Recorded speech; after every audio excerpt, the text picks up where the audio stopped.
Hello everyone. तो आज का हमारा टॉपिक है Dalton's law of partial pressure. Dalton's law of partial pressure, right. चलिए अपन समझने का ट्राई करते हैं ये लॉ क्या है।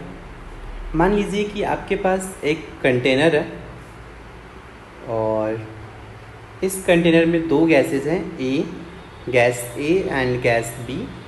गैस ए का नंबर ऑफ मोल्स N1 है एंड गैस बी का नंबर ऑफ मोल्स N2 है। मीन्स आपके पास दो गैसेज हैं, gas A and gas B. Gas A का N1 मोल्स प्रेजेंट है, गैस बी का N2 मोल्स प्रेजेंट है। एंड मान लेते हैं इस कंटेनर का वॉल्यूम इज़ V लीटर और टेम्परेचर मान लेते हैं कंटेनर का टेम्परेचर है T केल्विन। और इस कंटेनर का टोटल प्रेशर मीन्स कंटेनर में गैस ए भी प्रेशर एक्सर्ट कर रहा होगा और गैस बी भी प्रेशर एक्सर्ट कर रहा होगा। तो जो टोटल प्रेशर है, ये टोटल प्रेशर का वैल्यू P है। तो चलिए आपको समझ में आ रहा होगा, एक कंटेनर है, कंटेनर में दो गैसेस मैंने लिए हैं, gas A and gas B.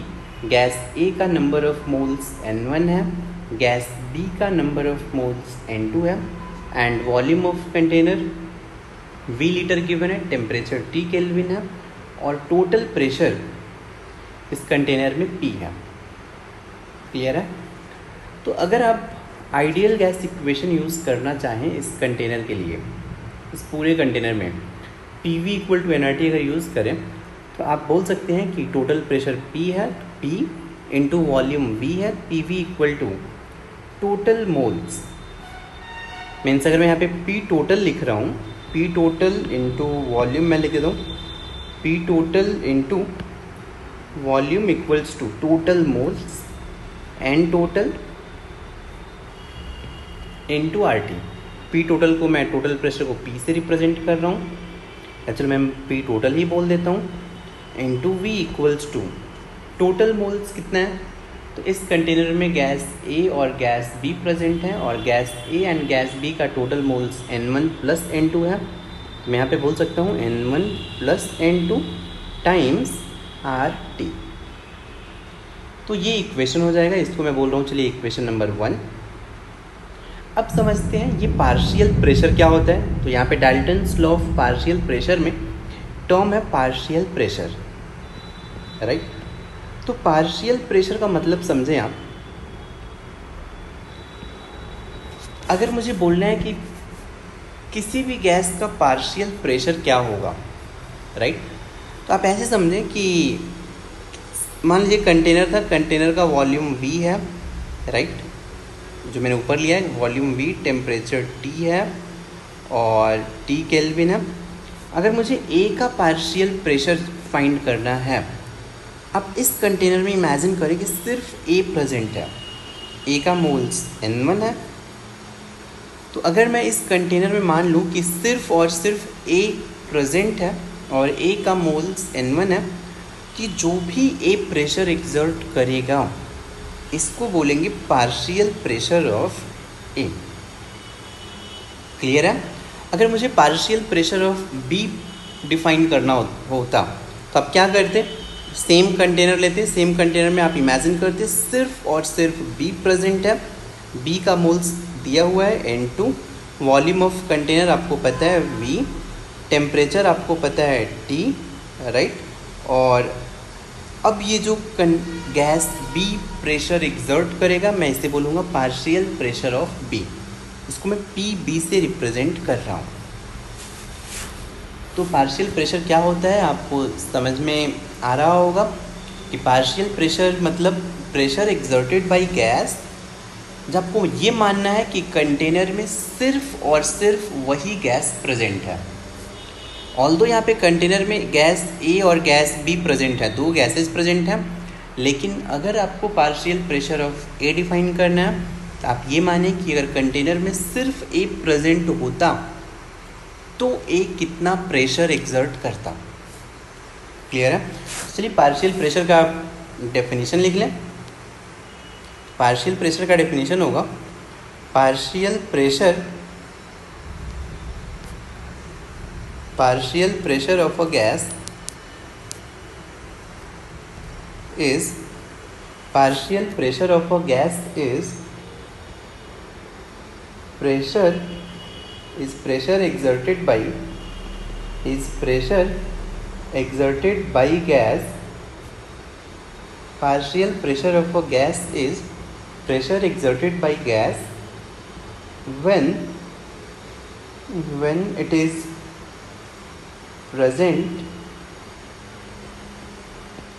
is present alone in the container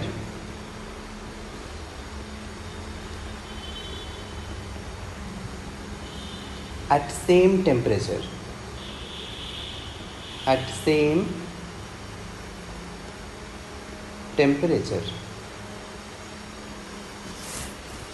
right. तो यहाँ से पार्शियल प्रेशर का डेफिनेशन एक बार फिर से पढ़ें। Partial pressure of a gas is pressure exerted by gas when it is present alone in the container at same temperature. Clear है। तो अब अगर आपको partial pressure of A define करना है तो आप ये मान के चलें कि इस कंटेनर में सिर्फ और सिर्फ गैस ए प्रेजेंट है, राइट। तो गैस ए का प्रेशर पी ए हो गया, partial pressure of A, volume B है, moles of gas A N1 है, टेम्परेचर टी है। तो अगर मैं गैस ए के लिए आइडियल गैस इक्वेशन यूज़ करूं तो इक्वेशन हो जाएगा partial pressure of A into volume equals to moles of A, उसको मैं N1 से रिप्रेजेंट कर रहा हूँ, टाइम्स आर टी। चलिए मैं इसको इक्वेशन नंबर 2 बोल देता हूँ। सिमिलरली अगर आपको गैस बी के लिए पार्शियल प्रेशर का एक्सप्रेशन चाहिए तो आप बोल सकते हैं partial pressure of B into volume equals to moles of B, N2 से रिप्रेजेंट करेंगे, टाइम्स आर टी। इसको चलिए मैं इक्वेशन नंबर 3 बोल रहा हूँ। अब अगर मैं यहाँ से इक्वेशन नंबर 2 और 3 को ऐड कर दूँ, equation number 2 plus equation number 3, क्या मिलेगा? लेफ्ट साइड को अगर मैं ऐड करूँ तो आपको मिलेगा P A plus P B, partial pressure of A plus partial pressure of B, times V equals to N1 plus N2 times R T. ये एक्सप्रेशन मिलेगा, राइट। अगर मैं इस एक्सप्रेशन को चलो मैं इक्वेशन नंबर 4 से रिप्रेजेंट कर रहा हूँ। अगर आप equation number 4 and equation number 1, equation number 1 ये है, अगर आप कंपेयर करेंगे तो दोनों का RHS सेम है, N1 plus N2 times R T. तो इसका मतलब है LHS भी इनका सेम होना चाहिए। तो अगर मैं कंपेयर करूं तो मुझे क्या मिलेगा? Total pressure P total will be equal to partial pressure of A plus partial pressure of B। ये एक्सप्रेशन हो गया। क्लियर है क्या?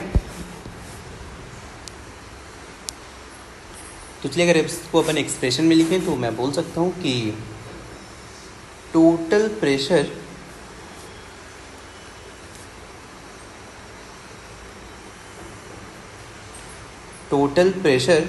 Of the mixture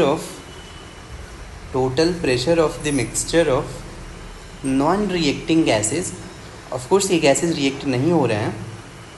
total pressure of the mixture of non reacting gases is sum of partial pressure of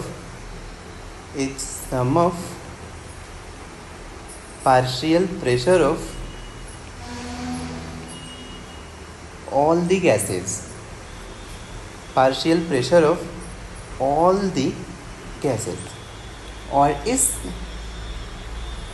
expression इसको बोलते हैं, ये जो मैंने लिखा है यहाँ पे statement, total pressure of the mixture of non reacting gases is sum of partial pressure of all the gases. इसी को बोलते हैं Dalton's law of partial pressure. तो ये डाल्टन्स लॉ का स्टेटमेंट है। वैसे बहुत ही सिंपल है, हमने ऑलरेडी ऊपर डिराइव कर लिया है, P total equals to P A plus P B. Simple है। अगर अपन थोड़ा और आगे देखें इक्वेशन नंबर 2 और इक्वेशन नंबर 3 को अगर आप डिवाइड करेंगे, सॉरी इक्वेशन नंबर 2 और इक्वेशन नंबर 1 को आप डिवाइड करें तो आपको क्या मिलेगा? लेफ्ट हैंड साइड में partial pressure of A upon total pressure equals to, right hand side में N1 है, right, N1 upon RT cancel, N1 plus N2। तो ये N1 है moles of A, N1 plus N2 है total moles. तो यहाँ से मुझे मिल जाएगा partial pressure of A equals to mole fraction of A into total pressure. Clear है? सिमिलरली अगर आप इक्वेशन नंबर 3 और 1 को डिवाइड करेंगे 3/1, तो यहाँ से क्या मिलेगा? Partial pressure of B upon total pressure equals to N2 divided by N1 plus N2। तो यहाँ से partial pressure of B equals to N2 by N1 plus N2 हो जाएगा mole fraction of B, mole fraction of B into total pressure. तो अगर आपको कभी भी पार्शियल प्रेशर का वैल्यू फाइंड करना है तो एक्सप्रेशन याद रखें, partial pressure equals to mole fraction into total pressure. तो ये मेरे पास जनरल फॉर्मूला हो गया, partial pressure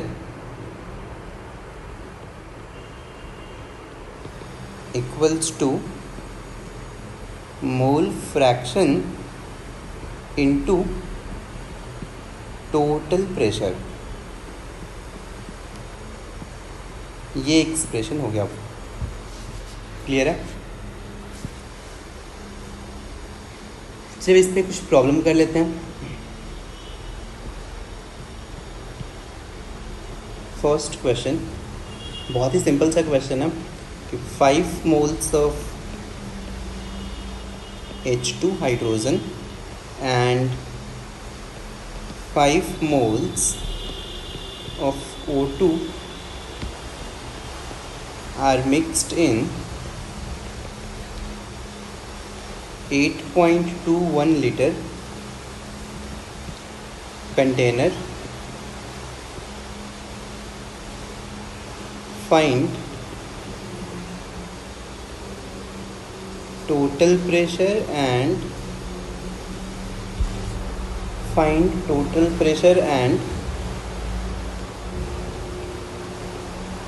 partial pressure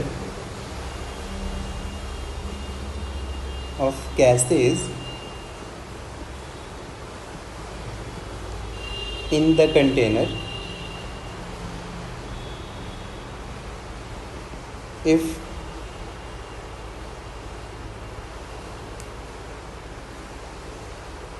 first problem है temperature is 300 Kelvin। इसलिए आपको सबसे पहले फर्स्ट पार्ट सॉल्व करना है। 5 moles of H2 and 5 moles of O2 है, इनको मिक्स किया है, 8.21 लीटर कंटेनर है। आपको टोटल प्रेशर और partial pressure of gases find करने हैं। पहला प्रॉब्लम है कि अगर टेम्परेचर 300 केल्विन है,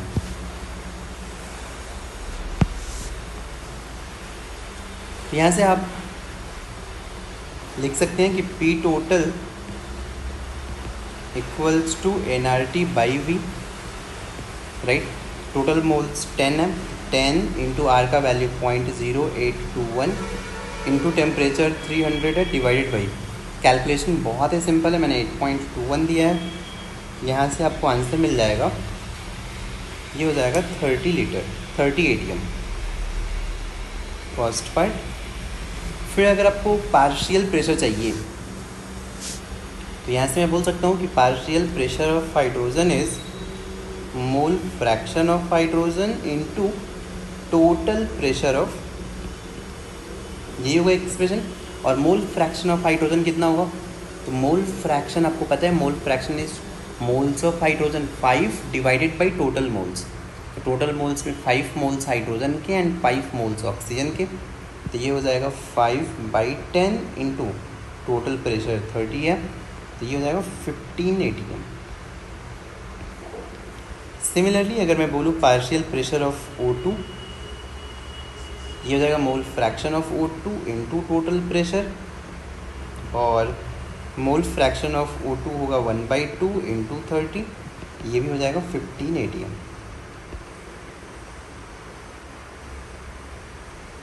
सिंपल है।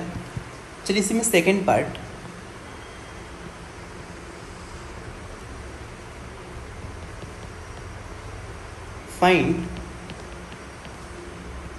find total pressure and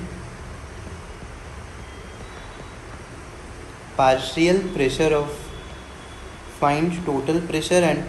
pressure of gas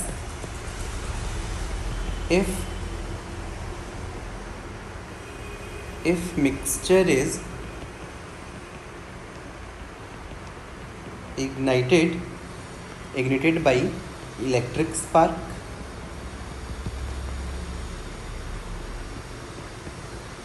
at 300 kelvin. मतलब 5 मोल्स हाइड्रोजन और 5 मोल्स ऑक्सीजन है। फिर से आपको टोटल प्रेशर और पार्शियल प्रेशर फाइंड करना है। बस कंडीशन यहाँ पे क्या है कि अब मिक्सचर को इलेक्ट्रिक स्पार्क से इग्नाइट किया, राइट। अब इलेक्ट्रिक स्पार्क से इग्नाइट करने से क्या होगा, ये जो हाइड्रोजन है H2 गैस, बस मैं आपको ये रिएक्शन दे देता हूँ। H2 एंड O2 में जनरली रिएक्शन नहीं होता है, लेकिन अगर आप इलेक्ट्रिक स्पार्क देंगे तो ये H2 प्लस O2 मिल के H2O बना लेंगे, राइट। बैलेंस किया जाए तो 2H2 प्लस O2 मिल के 2H2O। अब ये वाटर जो बन रहा है ये वेपर फॉर्म में बनेगा या लिक्विड फॉर्म में बनेगा, ये कैसे डिसाइड करेंगे, तो यहाँ पे टेम्परेचर से डिसाइड करेंगे। 300 केल्विन मतलब 27 डिग्री सेल्सियस, तो 27 डिग्री सेल्सियस मतलब नॉर्मल टेम्परेचर है। नॉर्मल टेम्परेचर पे H2O लिक्विड होगा, इसलिए यहाँ पे H2O लिक्विड है, ये गैस नहीं रहेगा। क्लियर है।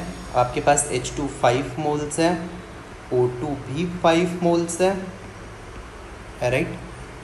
तो यहाँ पे आप क्या करेंगे, लिमिटिंग रिएजेंट का कॉन्सेप्ट लगाएं। यहाँ पे H2 लिमिटिंग रिएजेंट है तो ये 5 मोल्स कंज्यूम हो जाएगा, 0 मोल्स रहेगा। ये 5 में से जस्ट 2.5 कंज्यूम होगा, 2.5 रिमेनिंग रहेगा, और ये H2O 5 मोल्स बनेगा, लेकिन ये लिक्विड फेज में है, तो इसके कारण कोई भी प्रेशर पे इफेक्ट नहीं आएगा। प्रेशर सिर्फ और सिर्फ गैसेज एक्सर्ट करते हैं, ये लाइन याद रखें। तो अब मैं यहाँ पे देखूँगा कंटेनर में फाइनली, ध्यान से सुने, कंटेनर में फाइनली क्या रहेगा, H2 तो 0 है, सिर्फ और सिर्फ O2 प्रेजेंट रहेगा। कितना मोल्स, 2.5 मोल्स। तो मैं फिर से PV equals to nRT use करूँगा। यहाँ से मुझे टोटल प्रेशर चाहिए, P equals to nRT/V use करूँगा। मोल्स फिर से यहाँ पे 2.5 इंटू R का वैल्यू 0.0821, टेम्परेचर 300 है, डिवाइडेड बाई वॉल्यूम, ये हो जाएगा 8.21। तो यहाँ से प्रेशर कितना हो जाएगा, 7.5 ATM, राइट। और ये सिर्फ और सिर्फ ऑक्सीजन का प्रेशर है, तो pressure of O2 will be equal to pressure, ये टोटल प्रेशर यही रहेगा, and this will be 7.5 ATM। Since hydrogen present नहीं है तो हाइड्रोजन के कारण प्रेशर 0 रहेगा। H2O भी लिक्विड है, इसके कारण भी प्रेशर 0 रहेगा।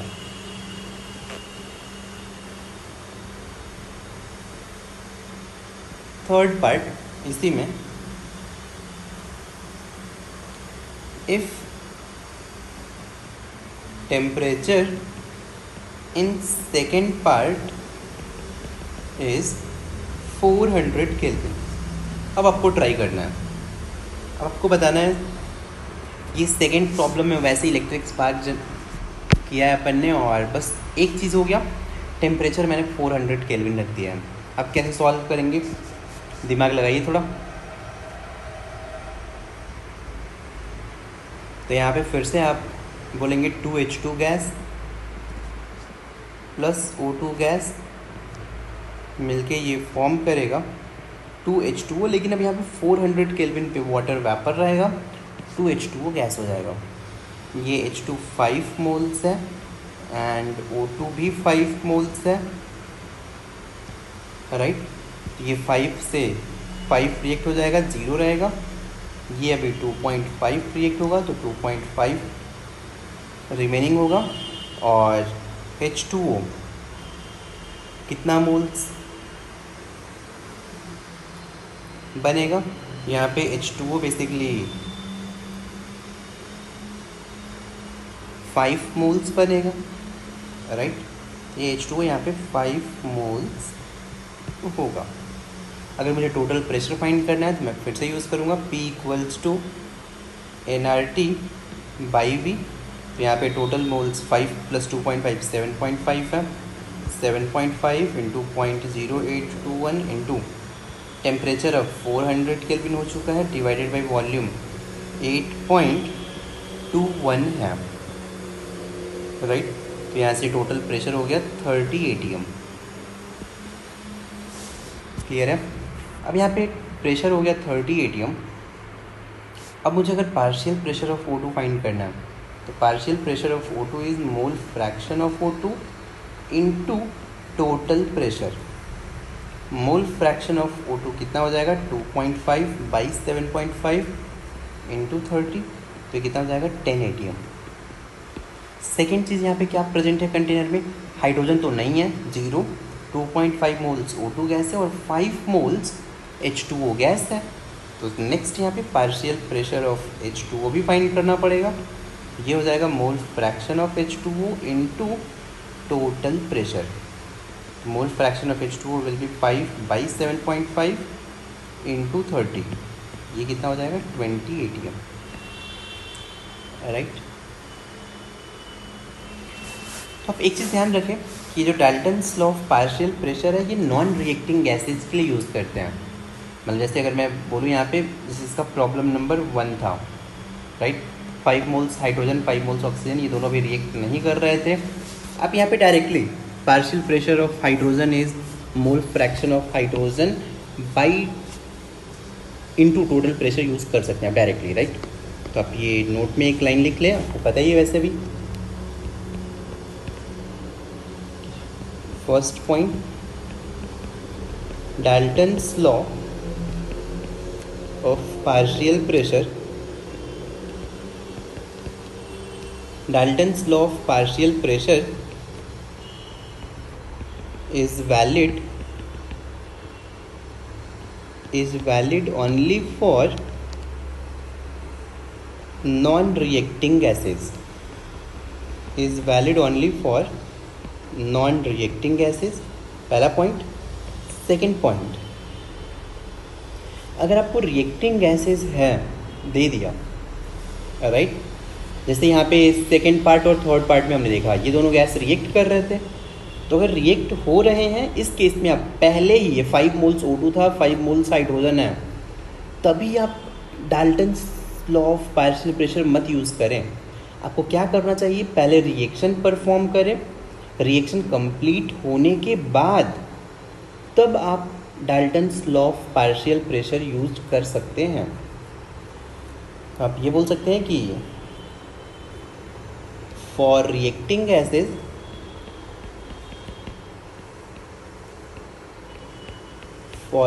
gases first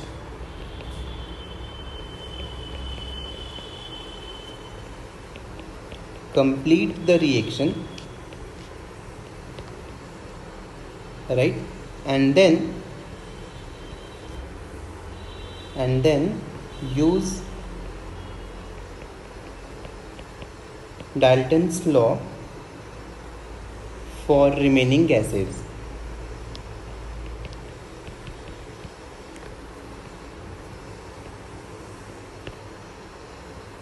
तो ये दोनों पॉइंट आप याद रखें। चलिए फिर हम नेक्स्ट प्रॉब्लम ट्राई करते हैं। तो ये था फर्स्ट प्रॉब्लम। अब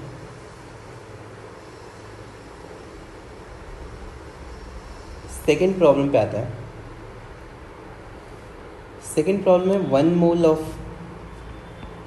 A, capital A, and 1 mole B, capital B, is present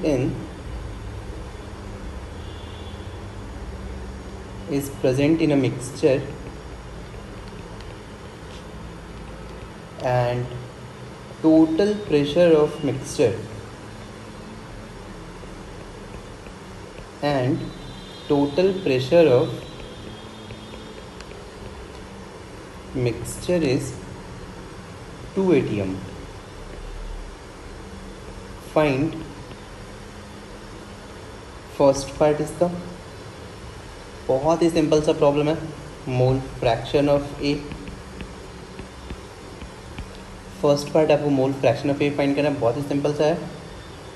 second part partial pressure of A and third part है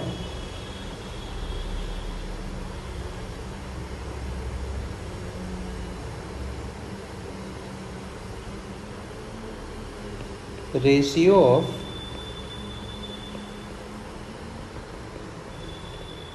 of partial pressure of A and B, and fourth part is if 1 mole of C is added in the same container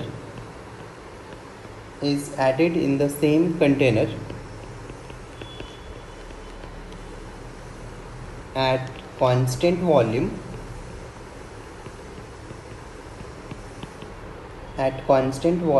and temperature, दोनों ही constant है, at constant volume and temperature find partial pressure of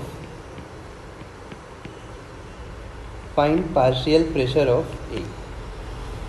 ये बहुत ही simple सा वैसे ये problem है, हम बहुत इजीली ट्राई कर सकते हैं।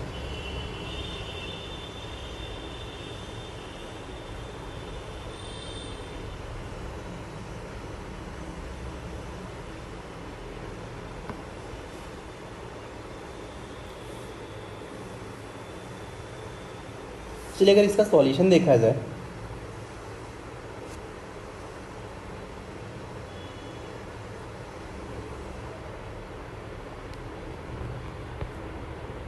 सॉल्यूशन तो यहाँ पे क्या होगा, mole fraction of A, moles of A by total moles, तो mole fraction of A first part तो बहुत ही सिंपल था यार, mole fraction of A is 1/2, right. Second part partial pressure of A, ये क्या होगा, partial pressure of A is mole fraction of A into total pressure. Mole fraction of A तो 1/2 है और आपको टोटल प्रेशर भी गिवन है यार, टोटल प्रेशर 2 atm है, तो इंटू 2 ये कितना हो जाएगा 1 atm, right. Third part partial pressure of A by partial pressure of B, तो ये क्या हो जाएगा, partial pressure of A by partial pressure of B है, तो यहाँ से मैं बोल सकता हूँ कि पार्शियल प्रेशर ऑफ ए होगा mole fraction of A into total pressure divided by mole fraction of B into total pressure. तो यहाँ से total pressure cancel, mole fraction of A क्या हो जाएगा, moles of 1 divided by moles of A plus moles of B divided by mole fraction of B क्या होगा, moles of B divided by moles of A plus moles of B. N1 plus N2 cancel, तो यहाँ से ये value हो जाएगा N1/N2, ये 1/1 है, मीन्स ये वैल्यू 1 हो जाएगा। Fourth part find partial pressure of A. अगर आपने 1 मोल ए और ऐड कर दिया, अब देखिए क्या होगा, अगर आपने 1 मोल ए ऐड कर दिया, पहले 2 मोल्स था तो प्रेशर 2 था, वॉल्यूम एंड टेम्परेचर कांस्टेंट है, तो पहली बात ये आपको ये ध्यान में रखना चाहिए, अगर वॉल्यूम एंड टेम्परेचर कांस्टेंट है, at constant volume and temperature pressure is directly proportional two moles, right. तो स्टार्टिंग में टोटल प्रेशर 2 था, तो मैं मान लेता हूँ स्टार्टिंग में टोटल प्रेशर P1 इज़ 2 और स्टार्टिंग में टोटल मोल्स भी 2 है, फाइनल टोटल प्रेशर मुझे नहीं पता, फाइंड करना है, लेकिन फाइनल कंटेनर में टोटल मोल्स कितने हो गया, 1 मोल ए है, 1 मोल बी था, आपने इसमें 1 मोल सी भी ऐड कर दिया, टोटल मोल्स कितने हो गए, 3 हो गया, राइट। आप यूज़ कर सकते हैं P1/P2 इक्वल्स टू N1/N2, तो यहाँ से 2/P2 इक्वल्स टू 2/3, यहाँ से आपको फाइनल प्रेशर मिल जाएगा 3 atm, right. Means total pressure in the container is 3 atm, ये मिल गया। और अब अगर मैं बोलूँ पार्शियल प्रेशर ऑफ ए, तो ये हो जाएगा mole fraction of A into total pressure. Mole fraction of A कितना है, moles of A 1 divided by total moles अब 3 हो चुका है, इंटू 3, ये कितना होगा 1 atm। ये सोचने वाली बात ये है कि अभी आप देखेंगे पार्शियल प्रेशर ऑफ ए ये 1 atm है अभी फाइनल, पहले भी कितना था पार्शियल प्रेशर ऑफ ए, पहले भी 1 atm था। क्लियर है। मतलब हमने ये सीखा यार कि अगर आप कोई भी नॉन रिएक्टिंग गैसेस कंटेनर में ऐड करेंगे तो पार्शियल प्रेशर चेंज नहीं होगा, राइट। तो आप नोट में पॉइंट लिख सकते हैं।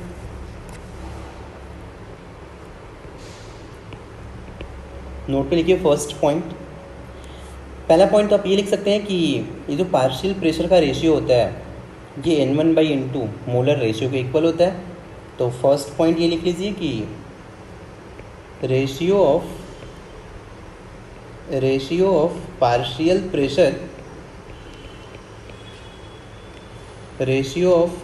Pressure of 2 gases is equal to their molar ratio,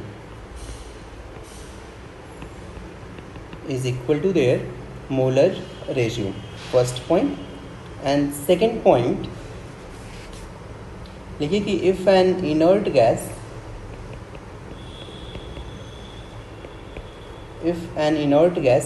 means non reacting gas, ये जो गैस रिएक्ट नहीं कर रहा है वो मेरे लिए इनर्ट गैस है। इफ़ एन इनर्ट गैस और non reacting gas is added in a container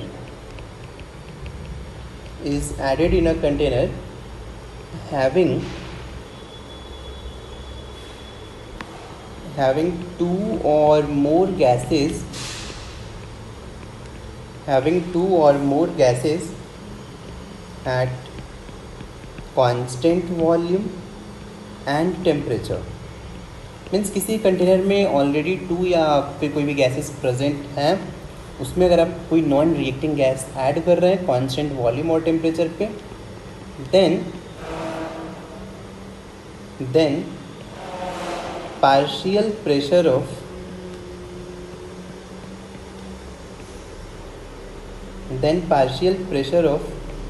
gases remain same,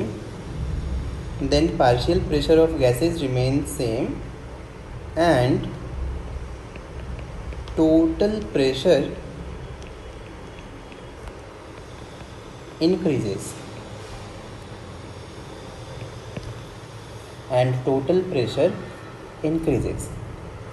clear है। तो ये बेसिकली था हमारा Dalton's law of partial pressure.